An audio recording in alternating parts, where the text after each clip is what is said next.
ओम शांति। आदि रत्न चैप्टर 12। दादा आनंद किशोर। आप यज्ञ के आदि रत्नों में से एक थे। आपका लौकिक नाम लक्ष्मण था। बाबा की दुकान के साथ ही कोलकाता में आपकी हीरे जवाहरात की दुकान थी। आप लौकिक में दीदी के देवर थे और बाबा के भाई की पुत्री के युगल थे। आपने भी बाबा को फॉलो किया और परिवार सहित अपना सब कुछ बेहद यज्ञ में समर्पित किया। आपने उस समय लौकिक में बीए पास किया हुआ था। पहले पहले विदेश सेवा में भी आप दादी जी अर्थात दादी प्रकाशमणि जी के साथ जापान यात्रा पर गए और चारों ओर सेवा में सदा तत्पर रहे। आपकी अंग्रेजी भाषा पर बहुत अच्छी पकड़ थी। आपने जो पत्र व्यवहार किए उन पत्रों को गवर्नमेंट के सभी ऑफिसेस में आज भी याद किया जाता है। आप 2 सितंबर 1998 को अपना पुराना शरीर छोड़ अव्यक्त वतन वासी बने। दादा आनंद किशोर ने अपने अलौकिक जीवन का अनुभव इस प्रकार सुनाया है। बाबा ने 14 वर्ष तक कराची में हमसे तपस्या कराई, क्योंकि जब तक हम अपनी जीवन ऊंच नहीं बनाएंगे तब तक दूसरों की सेवा करना मुश्किल होगा। 14 वर्ष तक योग सिखाकर बाबा ने हमको प्रवीण बना दिया। जब हम भारत में आए, पाकिस्तान का विभाजन हो गया था। भारत में माउंट आबू में रहना शुरू किया। यह स्थान बाबा को अच्छा लगा। यहां पहले पहले ब्रिज कोठी में आकर रहने लगे। यहां का वायुमंडल कराची से बहुत भिन्न था। इस कारण यहां आने पर कई बहन भाइयों की तबीयत ठीक नहीं रही।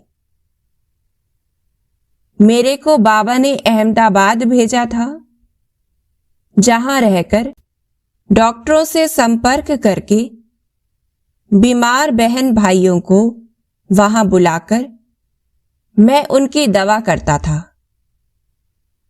बाबा ने हमको समझा दिया था कि बच्चे, यह ईश्वरीय ज्ञान का यज्ञ है। यहां बहुत ऊंच पद पाने का है। जहां ऊंच पद पाना होता है, ऊंच इम्तिहान पास करना होता है। वहां बीच बीच में बहुत रुकावटें आती हैं। उनका फिक्र नहीं करना। ये रुकावटें आएंगी। माउंट आबू आने के बाद पैसे की थोड़ी समस्या आई थी, क्योंकि जिन्होंने निमंत्रण देकर इंडिया में बुलाया था, उन्होंने बाद में मना कर दिया। उनका बाबा के इस यज्ञ के प्रति फ्रेंडली तरीका नहीं था। भरतपुर के महाराजा की जो कोठी थी, उसका किराया बहुत ऊंचा था। उन दिनों रेट एक्ट था। उसके आधार पर उनका रेट ऊंचा होने के कारण हमने रेंट नहीं दिया। उसने केस कर दिया। उन दिनों विश्व किशोर दादा बाबा का राइट हैंड था। उन्होंने केस को डील किया। हम में से बहुत से भाई बहनों को बाबा ने सेवा अर्थ दूसरे दूसरे शहरों में भेजा था, जैसे दिल्ली, बॉम्बे, कलकत्ता, लखनऊ, कानपुर आदि में। जापान से सेवा का निमंत्रण। यज्ञवत्सों के संबंधियों ने विभाजन के बाद भारत में आकर यज्ञवत्सों को लिखा कि हम भारत में आकर दुखी हो गए हैं। विभाजन से पहले तो उनका जीवन बहुत अच्छा था। यहां आकर रेफ्यूजी होम में रहने लगे थे। बहुत दुखी हो गए थे। ऐसे संबंधियों के निमंत्रण पर ही यज्ञवत्स भिन्न भिन्न शहरों में सेवा के लिए गए थे। दीदी, गंगे दादी तथा संतरी बहन के साथ हमको एक बार बाबा ने कहा, भारत का चक्कर लगाओ। हम चक्कर लगाने निकले। हमारा लक्ष्य था कि हम महात्माओं के कनेक्शन में आए। हम गए ऋषिकेश, हरिद्वार। ऋषिकेश में स्वामी शिवानंद का बड़ा आश्रम था। वहां उन्होंने एक कॉन्फ्रेंस की थी। उसमें गंगा बहन ने बहुत अच्छा भाषण किया और ज्ञान समझाया। वहां एक भाई था जो जापान की पहली रिलीजियस कॉन्फ्रेंस से होकर आया था। अब जापान में दूसरी कॉन्फ्रेंस होने वाली थी। उसने जापान के आयोजकों को लिखकर भेजा कि भारत में ब्रह्मा कुमारी संस्था बहुत अच्छी है, इसको आप निमंत्रण भेजो। उन्होंने निमंत्रण भेजा, जिसे बाबा ने स्वीकार किया और सन 1954 में बाबा ने मुझे, दादी प्रकाशमणि तथा दादी रतन मोहिनी को जापान भेजा। हम लोगों ने जापान में बहुत अच्छी सेवा की। जापान, हांगकांग तथा सिंगापुर में सेवा। हम गए थे केवल 15 दिनों के लिए, लेकिन वहां के लोगों को यह ज्ञान बहुत अच्छा लगा। फिर भिन्न भिन्न संस्थाओं ने हमको निमंत्रण दिया कि हमारे पास आओ, आकर ज्ञान दो। कोई 15 दिन के लिए, कोई 10 दिन के लिए बुलाते रहे, बुलाते ही रहे। हमने बाबा से पूछा। बाबा ने कहा, यह तो बहुत अच्छा है, तुम सर्विस में बिजी हो जाओ। हम बिजी हो गए। हमारे सिंधी मित्र संबंधी बड़ी संख्या में वहां बिजनेस में है। सरदार लोग और गुजराती भी हैं। उन सबके साथ जब संपर्क हुआ तो उन्हें भी बहुत रुचि हुई। उन्होंने समझा था कि यह अर्थात ब्रह्मा कुमारी संस्था खलास हो गई होगी, क्योंकि हम लोग विभाजन के बाद भी 3 साल तक पाकिस्तान में रहे थे। उन्होंने समझा, मुसलमानों के राज में ये कैसे रह सकेंगे। जब हम जापान में उनसे मिले तो उनकी आंखें खुल गई कि इनमें इतनी शक्ति है जो इन्होंने पाकिस्तान में हमारे बाद भी रहकर दिखाया है। उन्हों का हमारे साथ बहुत प्यार रहा। गुजराती तथा सरदार भाइयों का भी बहुत स्नेह रहा। ऐसा करके हम लोग जापान में ही 6 मास रह गए, क्योंकि इतनी सर्विस फैल गई। लौटते समय हमको हांगकांग से निमंत्रण मिला।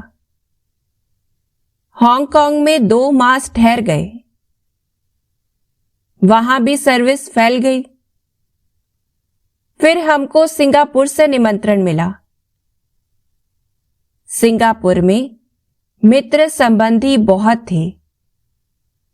वहां भी थोड़ा समय ठहरे, उनकी सेवा की। इसके बाद हम पानी के जहाज के द्वारा सिंगापुर से मद्रास आए।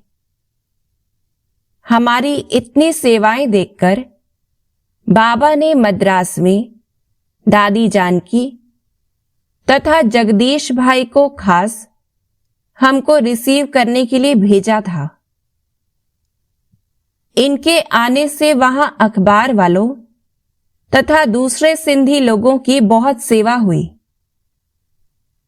कईयों का कनेक्शन दादी जानकी से था। उनके पास हम रहे और खूब सेवा हुई। बाबा ने उमंग उत्साह से स्वागत किया। वहां से बाबा ने डायरेक्ट आबू नहीं बुलाया। साधुओं का एक सम्मेलन था चित्रकूट में। अक्टूबर महीने में जो शरद पूर्णिमा होती है, वो चित्रकूट की मशहूर है। वहां पर मेला लगता है। कानपुर में गुप्ता जी थे, उनको भी निमंत्रण मिला था। वो आए थे हमको मद्रास में लेने के लिए। इस प्रकार चित्रकूट में सेवा हुई। वहां से सेवा करते हुए हम बॉम्बे, लखनऊ, कानपुर और फिर दिल्ली में आए। दिल्ली में भी बहुत अच्छी सेवा हुई। फिर हम माउंट आबू में आए। तब तक ब्रिज कोठी से निवास चेंज हो चुका था। बाद में कोटा हाउस और धौलपुर हाउस मिला था। वहां हम आकर बाबा से मिले थे।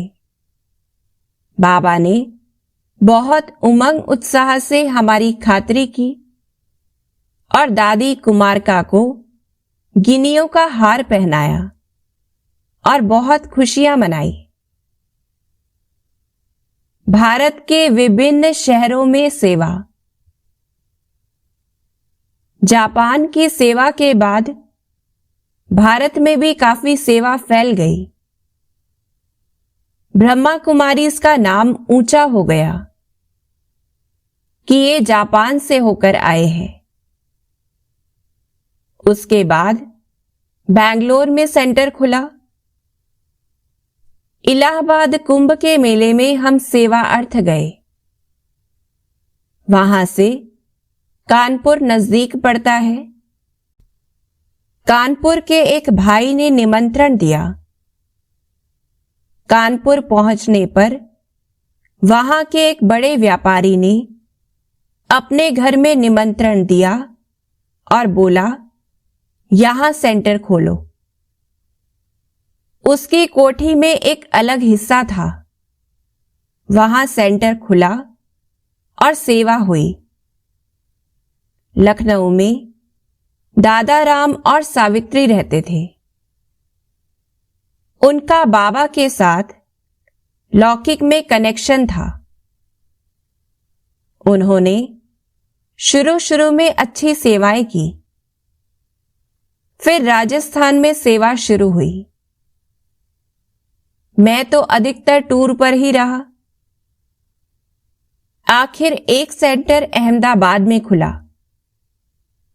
फिर सन 1955 में भारत में पहला म्यूजियम किशनपोल बाजार जयपुर में खुला। बाबा ने मुझे अहमदाबाद से वहां भेजा। जहां जहां नई सर्विस शुरू होती थी, बाबा मेरे को वहां भेजता था। कुछ समय बाद हमारा मुख्यालय कोटा हाउस और धौलपुर हाउस से बदली होकर पांडव भवन में आ गया। बाबा के अव्यक्त होने के बाद सन 1970 से हम और निर्वैर भाई पांडव भवन में रहने लगे। अव्यक्त होने के पहले बाबा ने माउंट आबू में बड़ा स्पिरिचुअल म्यूजियम खोलने का विचार बनाया था। बॉम्बे वाले रमेश भाई को बुलाकर बाबा ने कहा, म्यूजियम बनाओ।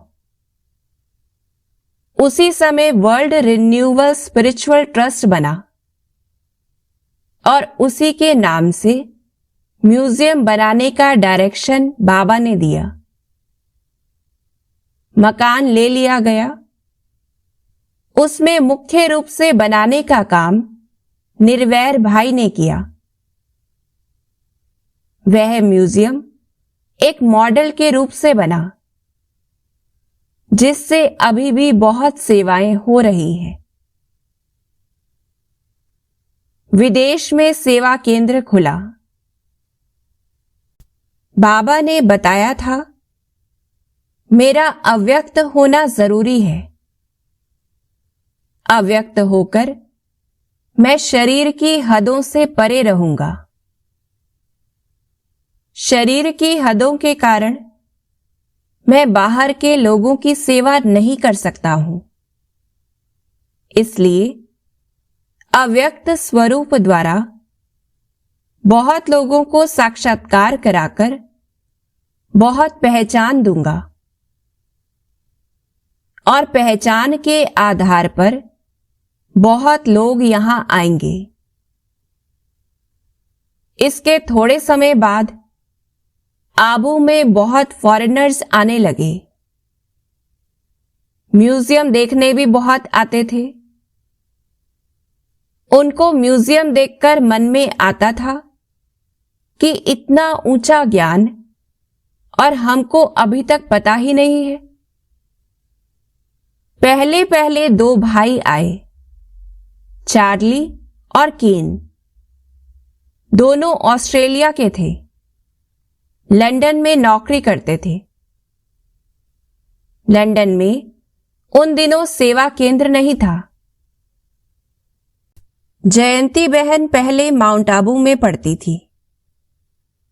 बाबा के संपर्क में आती रहती थी। बाबा ने उसको वरदान दिया था, बच्ची तुम फॉरेन में बहुत सेवा करेंगी। पढ़ाई पढ़ के और ज्ञान लेकर वह लंदन गई। लंदन में उनका परिवार रहता था। वहां ब्रिटिशर्स का एक स्पिरिचुअल सेंटर था। वहां हर हफ्ते उसे लेक्चर करने का चांस मिलता था, जिसे सुनने के लिए कई लोग आते थे।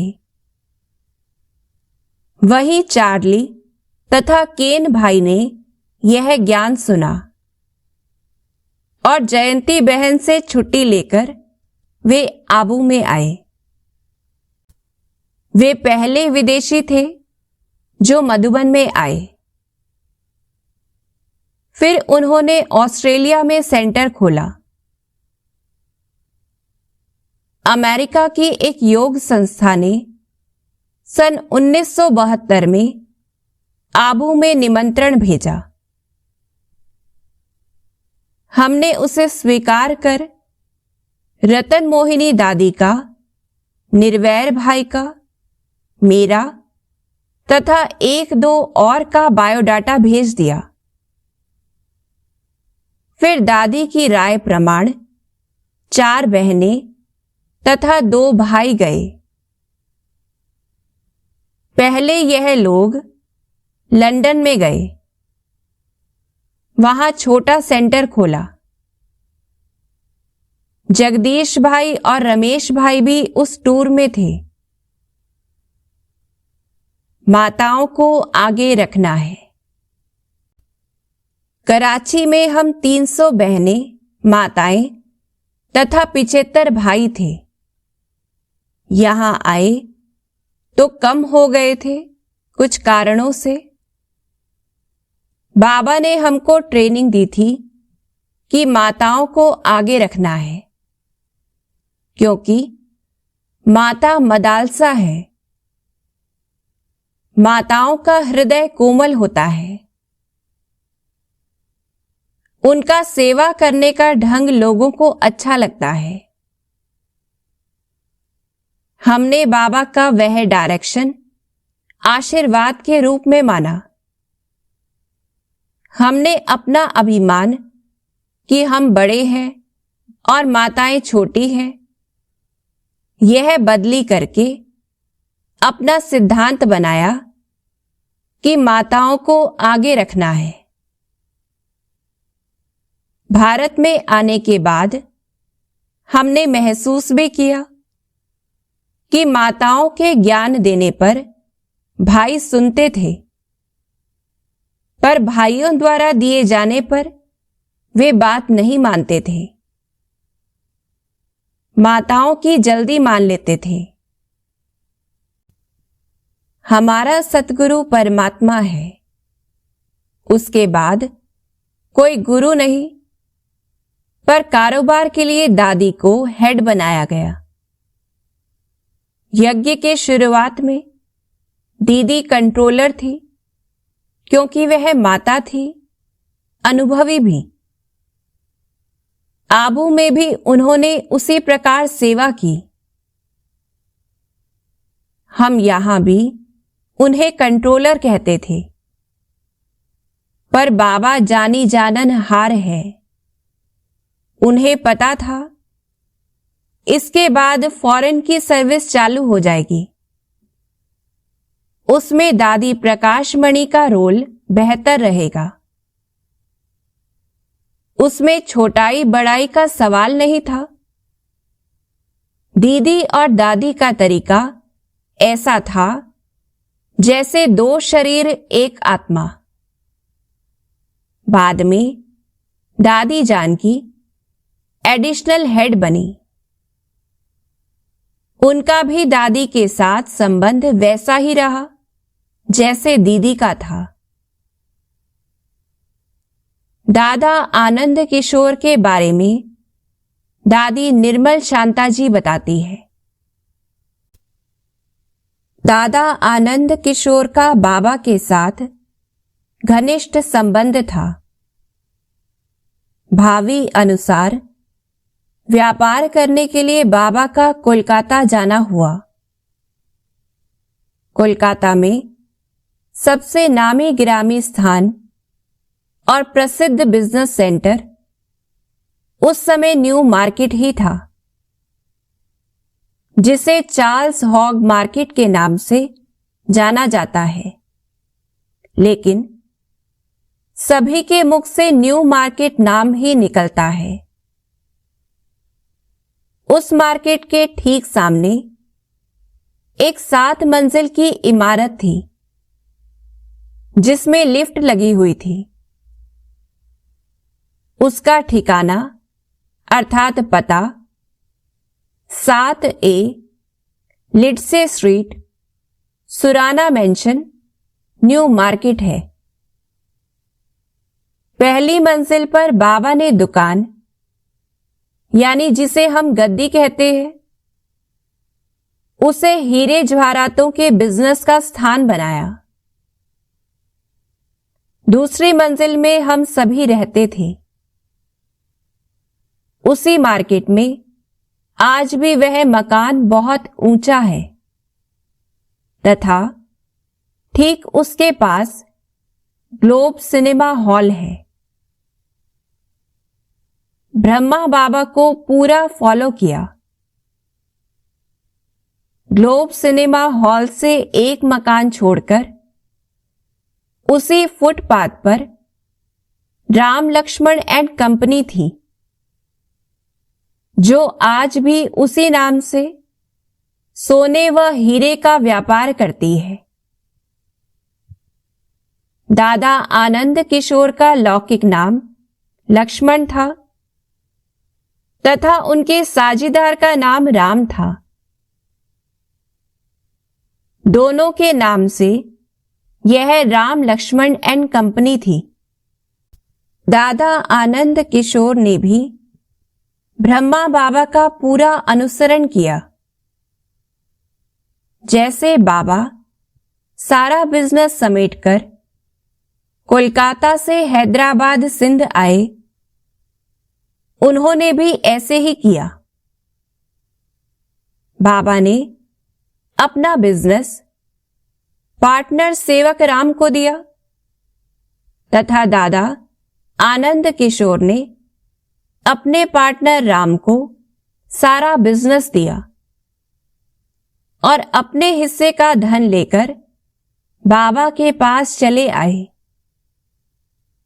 यज्ञ में समर्पित भाइयों में उस समय सबसे ज्यादा पढ़ाई सिर्फ आनंद किशोर दादा की ही थी। अंग्रेजी में ज्ञान की सभी बातों को लिखना, अनुवाद करना, मुरली अंग्रेजी में लिखना, अंग्रेजी में देश विदेश में पत्र व्यवहार करना दादा आनंद किशोर का ही काम था।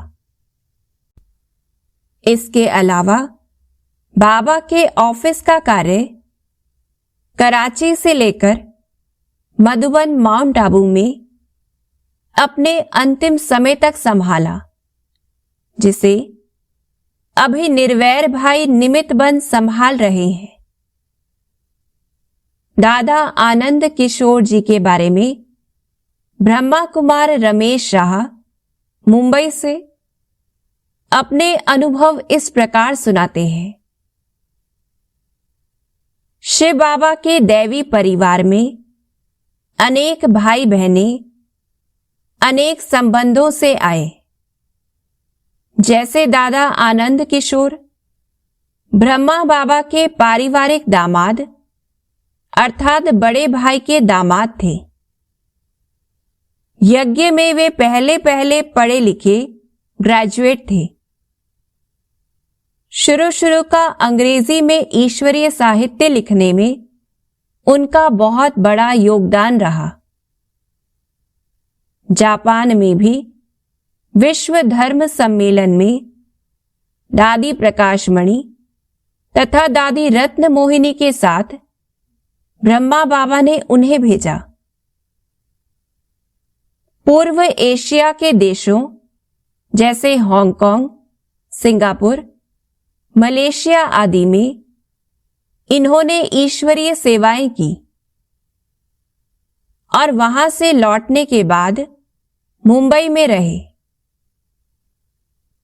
मेरा उनके साथ विशेष परिचय सन 1957 में हुआ।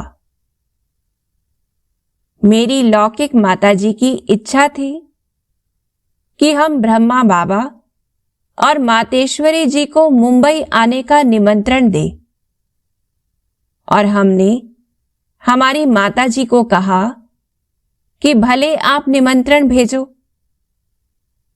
ब्रह्मा बाबा ने माता का निमंत्रण स्वीकार नहीं किया और कहा कि रमेश बच्चा अगर निमंत्रण देगा तो उसे स्वीकार कर मुंबई में आएंगे। मेरे लिए मीठी समस्या खड़ी हो गई कि मैं कैसे निमंत्रण भेजूं।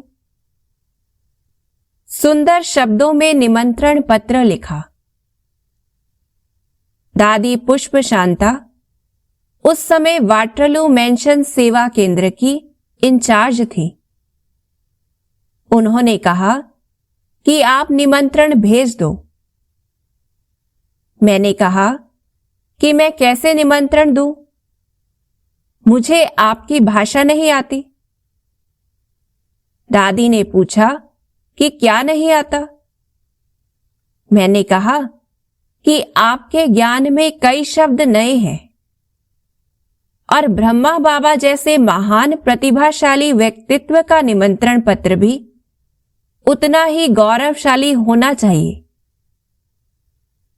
तब दादी पुष्प शांता ने कहा कि आप दादा आनंद किशोर से मिलो।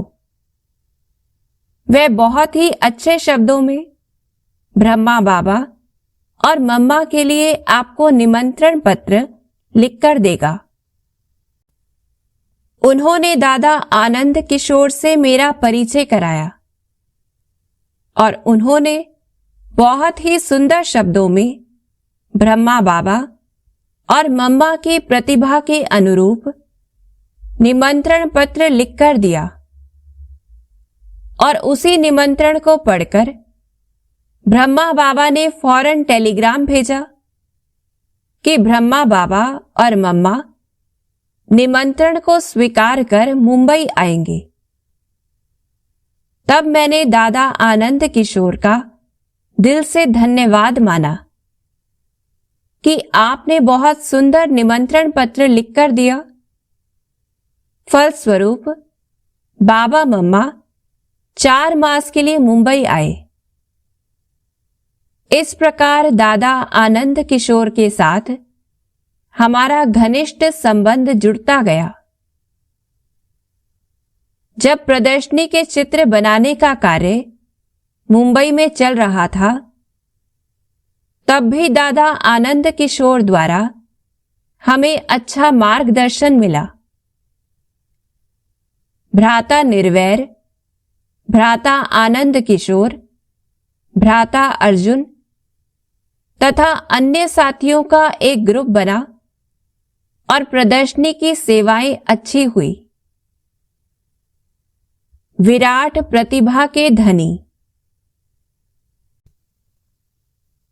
बाद में दादा आनंद किशोर मधुबन में रहने लगे।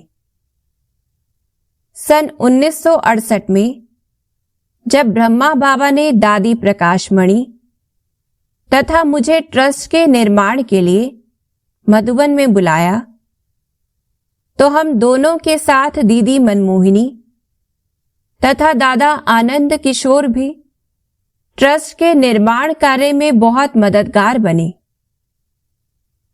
ब्रह्मा बाबा के अव्यक्त होने के बाद निर्वैर जी को मधुबन की ईश्वरीय सेवा पर बुलाया गया और तब से दादा आनंद किशोर और निर्वैर जी की युगल जोड़ी ने ईश्वरीय सेवा में अनेक प्रकार के कार्य किए। दोनों ने मिलकर ऑफिस का कार्य संभाला। पांडव भवन में भ्राता निर्वैर जी की ऑफिस हमें दादा आनंद किशोर की याद दिलाती है कि कैसे दादा कुर्सी पर बैठकर ईश्वरीय सेवा का कारोबार करते थे और अनेक भाई बहनों को ज्ञान, योग और सेवा के संबंध में मार्गदर्शन देते थे। ऐसे विराट प्रतिभा के धनी हमारे दादा आनंद किशोर ने बाद में बीमारी के कारण माउंट आबू में ही शरीर छोड़ दिया। अंतिम दिनों में बीमारी के दौरान दादा कुछ समय के लिए हॉस्पिटल में रहे। उस समय की उनकी स्थिति बहुत प्रेरणादायी थी। आई एम ओके, मैं अच्छा हूं, या फिर I am better than you, मैं आपसे अच्छा हूं। जब जब किसी ने दादा से उनकी तबीयत के बारे में पूछा, तब तब उसे यही जवाब सुनने को मिला। हर समय अपने मुखमंडल पर एक अलौकिक मुस्कान छलकाते दादा, अर्थात दादा आनंद किशोर जी कभी किसी को यह एहसास ही नहीं होने देते थे कि उनकी तबीयत खराब है। और तो और स्वयं डॉक्टर भी हैरान हो जाते थे जब उनके पूछने से पहले ही दादा उनसे पूछ बैठते थे, hello doctor, how are you. जिस किसी ने भी दादा के साथ एक पल भी गुजारा हो, वे उनके जिंदा दिली, खुशनुमा मिजाज और बेफिक्र बादशाह वाले अंदाज को कभी भी नहीं भुला सकता। दादा 89 साल की उम्र में भी कहते थे, आई एम वेरी यंग। अस्पताल में सभी दादा के लिए फिक्रमंद होते थे और दादा अपनी वही चिर परिचित मुस्कान लिए सबका स्वागत करते थे और कहते थे, मैं तो यहां एकांत में बाबा को याद करने के लिए आया हूं। अपने हर कर्म में फॉलो फादर, सी फादर करने वाली आदि रत्न, त्यागी, तपस्वी, अथक सेवाधारी, संपूर्ण निश्चय बुद्धि, बाबा के हर इशारे को अमल में लाने वाले, मधुबन बगिया के श्रृंगार, हम सबके स्नेही, मिलनसार दादा आनंद किशोर जी 2 सितंबर 1998 बुधवार को बाबा के साथ मीठी बातें करते रात्रि 8:20 पर बाबा की गोद में उड़ गए। ऐसी महान आत्मा जिन्होंने यज्ञ के स्थापना से लेकर अथक और दिल व जान से यज्ञ की सेवा की तथा हम सबके लिए एक मिसाल बने, हम उन्हें श्रद्धांजलि अर्पित करते हैं। ओम शांति।